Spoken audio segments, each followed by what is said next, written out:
క్రీడలతో యువతకు బంగారు భవిష్యత్తు లభిస్తుందని రాష్ట్ర మంత్రి అల్లోల ఇంద్రకరణ్ రెడ్డి అన్నారు. నిర్మల్ జిల్లా వేంగవాపేట గ్రామంలో మండల స్థాయి సీఎం కప్ క్రీడా పోటీలు మంత్రి ప్రారంభించారు. క్రీడాకారులు పరిచయం చేసుకుని కొద్దిసేపు వాలీబాల్ ఆడారు. జూన్న ప్రత్యేక రాష్ట్రం ఏర్పడి 10 ఏళ్లు పూర్తవుతున్న సందర్భంగా రాష్ట్ర వ్యాప్తంగా సీఎం కప్ క్రీడా పోటీలు నిర్వహిస్తున్నట్లు తెలిపారు. రాష్ట్ర ఆవిర్భావ దినోత్సవ వేడుకలను 21 రోజుల పాటు ఎంతో ఘనంగా నిర్వహించాలని సీఎం కేసీఆర్ సూచించారని తెలిపారు. గ్రామీణ యువతలో దాగి ఉన్న నైపుణ్యాన్ని వెలికితీసేందుకు క్రీడా పోటీలు నిర్వహిస్తున్నట్లు పేర్కొన్నారు.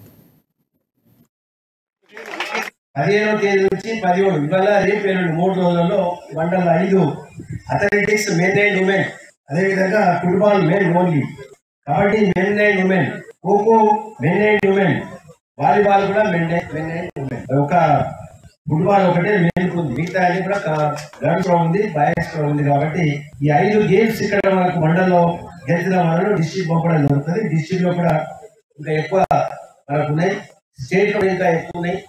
ఇవన్నీ పూర్తి డిస్ట్రిక్ట్ లెవెల్ ఏమో 22 to 24, 22, 23, 24.